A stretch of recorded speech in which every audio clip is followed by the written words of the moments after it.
Chapter 4 The Secret Workers.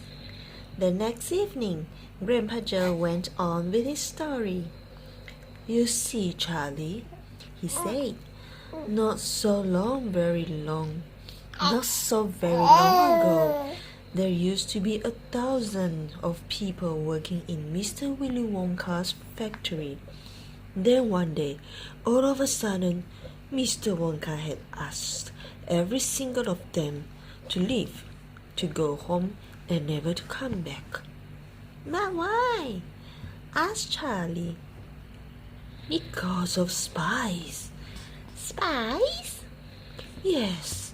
All the other chocolate makers, you see, had begun to grow jealous of the wonderful sweets that Mr. Wonka was making, and they started sending in spies to steal his secret recipes. The spies took jobs in the Wonka factory, pretending that they were ordinary workers, and while they were, each of them found out exactly how a certain special thing was made."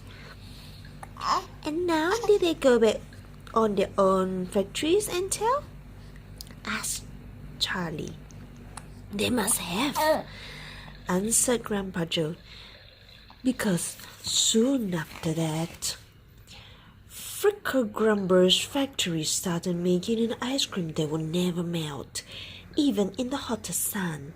Then Mr. Prodnose's factory came out with a chewing gum that never lost its flavor, however much you chew it. And then Mr. Slugworth's factory began making sugar balloons that you could blow up into huge sizes before you popped them with a pin and gobbled up them. And so on and so on. And Mr. Willy Wonka tore his beard and shouted, "This is terrible! I shall be ruined! There are spies everywhere! I shall have to close the factory!" "But he didn't do that," Charlie said. "Oh, yes, he did. He told all the workers that he was sorry, but they would have to go home. Then he shut the main gates and fastened them with a chain.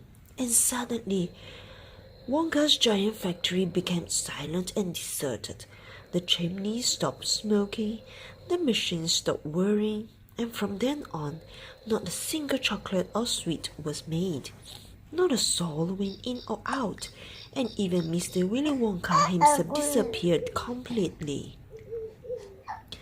Months and months went by.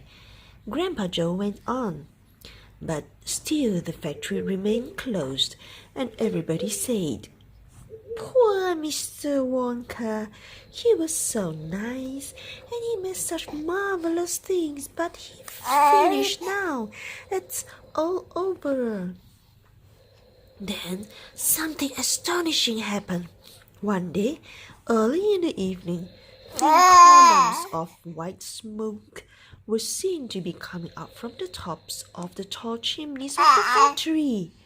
People in the town stopped and stared. "What's going on?" they cried. "Someone's lit the furnaces. Mr. Wonka must have opened up again." They ran to the gates, expecting to see them wide open and Mr. Wonka standing there to welcome his workers back. But no, the great iron gates were still locked and chained as securely as ever, and Mr. Wonka was nowhere to be seen. "But the factory is working," the people shouted. "Listen, you can hear the machines. They are all whirring again, and you can smell the smell of melting chocolate in the air." Grandpa Joe leaned forward and laid a long bony finger on Charlie's knee, and he said softly, "But most mysterious of all, Charlie, were the shadows in the windows of the factory. The people standing on the street outside could see small dark shadows moving about behind the frosted glass windows." "Shadows of whom?" said Charlie quickly. That's exactly what everybody else wanted to know. "The place is full of workers," The people shouted, "But nobody is going in. The gates are locked. It's crazy. Nobody ever came out either." But there was no question at all, said Grandpa Joe, that the factory was running, and it's gone running ever since for the last 10 years. What's more, the chocolates and sweets it's been turning out have become more fantastic and delicious all the time. And of course, now that Mr. Wonka invents some new and wonderful sweet, neither Mr. Fickergrubber, nor Mr. Prutnose, nor Mr. Slugworth, nor anybody else is able to copy it.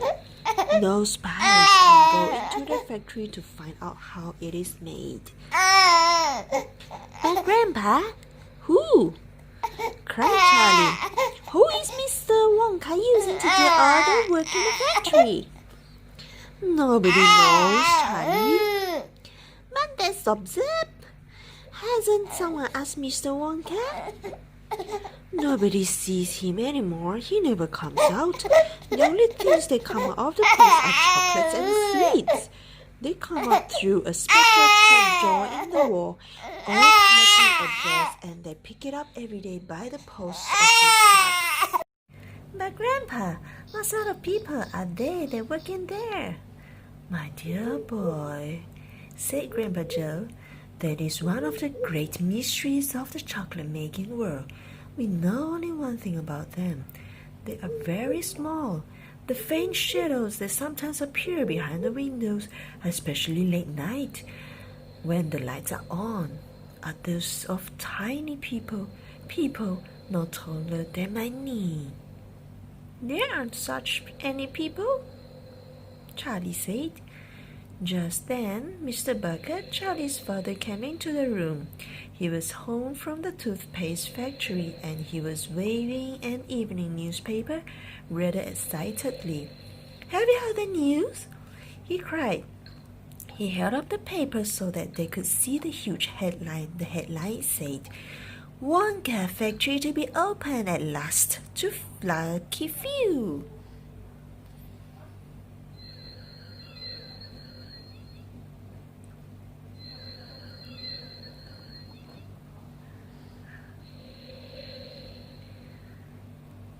The end of chapter.